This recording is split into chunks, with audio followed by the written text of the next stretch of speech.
Thanks for joining us, everybody. This is the second section of the Pink Monitor 2014. In this section, we're going to take a look at how advertisers can benefit from reaching LGBT consumers, as well as a couple examples of brands that are doing it particularly well and some that aren't. So in the last section, we went through all those different LGBT radio stations and magazines and websites. And, you know, that's not to say that we don't also enjoy the same media as non-LGBT people. We're just as likely to be caught watching Modern Family reruns, looking at cute kitten lists on BuzzFeed, and playing games of Candy Crush.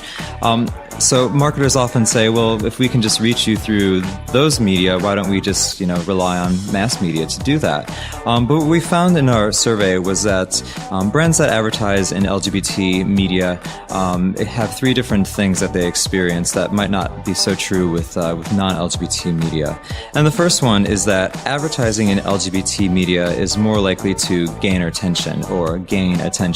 This is a famous Sydney drag queen named Gain Attention. It's a little pun for gain attention, and that's what every drag queen wants, and quite frankly, what every marketer wants. And the fact that the majority of the survey respondents said, I take more interest in ads that are in LGBT media is a real positive, because we know that attention is in short supply these days. So that's a good thing for marketers to be able to simply get paid more attention by being in LGBT media. The second is that we know that LGBT media or advertising is acted on, with 86% saying that they've done something after seeing an ad in LGBT media. 3/4 of them have researched the product or service further online, and then 43% have discussed it, recommended it, or purchased it. And these numbers are very strong compared to other advertising effect studies that I've seen done in the past. So again, you can really see that brands that advertise and target this market really resonate with them. In fact, this next slide is probably the most important finding. We found that 87% said that I'm more likely to support companies that support the LGBT community. I think there's a real sense of reciprocity that happens here. LGBT people face a lot of harassment and discrimination and abuse growing up. So when a brand actually says, you know what, I'm going to specifically cater to you, target you, get to know you as a person, there's a real sort of sense of reciprocity that happens there. Really, brands can kind of punch above their weight simply by tapping into this market and being willing to work with them together. You can see that reflected in this number. And so we asked them, well, if you like brands that are targeting you, how do you know a brand is LGBT friendly? And this is really interesting to us. It was actually a tie. 57% said they know it through their advertising or through their presence at LGBT events. We really saw LGBT events pop up in the survey as being a major force when it comes to getting recognition as a real advocate of the community. They also see news items, 53% about brands. That is another way that they're able to assess whether they're LGBT friendly or not. And then 47% also said it's through how they treat their LGBT employees. So sometimes the things that companies and brands are doing behind the scenes, below the radar, can actually have a huge impact on their perception as being LGBT friendly or not. So some brands that really seem to get it. The first one is Durex. They've been sponsoring Gay Ski Week, and you can see this person says they have now changed their brand due to that. Air New Zealand runs a annual flight from Mardi Gras with drag queens on board, and they've also used Richard Simmons as their in-flight safety instructor in the video, which is hilarious. If you haven't seen it, check it out. And then Gold Coast Tourism uses a really interesting strategy where they've realized that, well, since we don't necessarily have the same levels of dependent children under the age of 18 in our homes, it means that we're not as tied to the school holiday period for traveling. So we're able to actually travel during other times of the year. So what they do is they actually increase their investment in LGBT media advertising during the non-school holiday periods to try to fill up the rooms in the Gold Coast during non-school holiday periods. In fact, another fascinating finding to come out of the study was that 55% of LGBTs are going to purchase an international airfare in the next 12 months, which is the same percentage as are going to purchase a domestic airfare. So, that number is pretty unprecedented unless you're doing a survey amongst, top C-level business executives who do a lot of international travel. In fact, we're excited to announce that the next Pink Monitor that we're planning to do is going to have a travel focus to it. Some retailers that really seem to get it. A lot of people in the survey said that they love Target and the fact that it used this openly gay Asian male, Gawk, as the spokesperson. And even when they got a lot of negativity and pushback online from people, Target said, you know what, we're sticking with Gawk. We're really proud to have him as our spokesperson. And the LGBT community recognized them for that. IKEA has been a pioneer in this space. It's actually about 20 years ago that they first ran the first TV ad depicting a gay male couple back in 1994 on TV. And then Domain, the retailer, has oftentimes put its weekly ad on the inside pages of the Star Observer.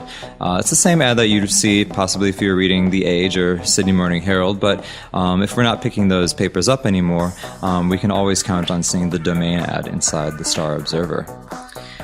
Some skincare brands that get it. MAC was mentioned a lot in the survey. People really enjoy the Viva Glam campaign, where MAC chooses a new celebrity each year and does a cool photo shoot, and then picks one of their products and gives proceeds to various HIV and AIDS organizations. Lush has been very pro-gay marriage. Clinique had a pop-up store on Oxford Street a few Mardi Gras ago, which somebody in the survey remembered. And then Liquid Skincare is a new brand to launch, and they've been pretty clear in using or targeting the gay male community to use them as a real influencer network with great success. Even world-class technology brands were brought up in the survey. People said they recognize IBM and Google for all the great work that they've been doing, in terms of their hiring policies, their presence at LGBT events, even having some fun with their logos. And, I think if anything, this is one of the opportunities for brands when they're engaging with the LGBT community. It's just the chance to be a bit more fun and playful than they might normally get to be. Now, of course, the name and shame slide, some brands that don't seem to get it. I mentioned in the first video Barilla being the pasta brand where the CEO said that it's a family pasta and not pasta for gay people, which of course is very upsetting to a lot of LGBT consumers.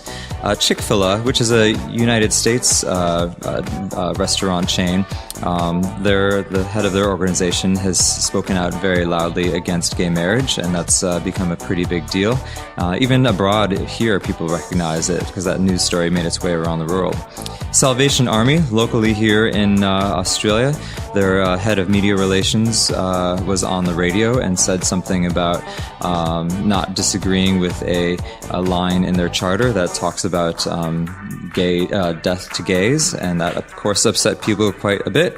And then Gloria Jean's Coffee, which gave some money to the ACL a few years ago, which has been staunchly against giving access to LGBT people for IVF, against gay adoption, and against gay marriage.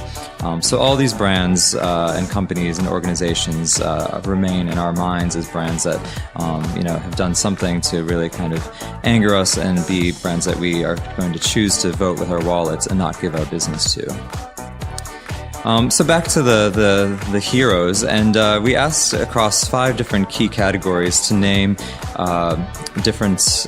who they think is the most LGBT-friendly brand in these different categories. For airlines and telecom, it was actually Virgin. I think there's a real kind of trickle-down effect from Richard Branson being at the head of that organization. Richard has actually done drag before in the past, so maybe that's where it's coming from. Via Australia Airlines also has done a Mardi Gras flight each year from the US to Australia with drag queens on board. On the bank front, ANZ came out as the real number 1, which is great to see, especially after their many years of involvement with Mardi Gras. In fact, I think they tend to have one of the most fabulous floats of the entire parade. Amongst gyms, it was Fitness First. You don't have to go too far to see guys walking around Sydney with their Fitness First backpacks on. And then in auto, it was Subaru, who has had a long-standing involvement and relationship with the lesbian community in particular.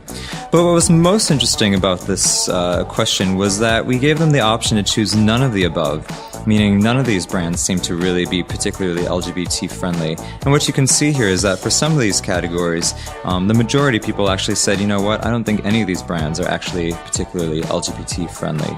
So to us that says, you know what, there's a lot of room for growth and leadership in this category. In fact, what we found was that almost 8 in 10, 77%, believe advertisers in Australia are behind the times when it comes to marketing towards LGBT people. So in other words, it's time for advertisers here to wake up. Now, this might sound like a scathing indictment, but it's actually a real opportunity. So what we're going to do in the third and final section of this series is take you through a couple proven strategies to reach the LGBT consumer market with great success.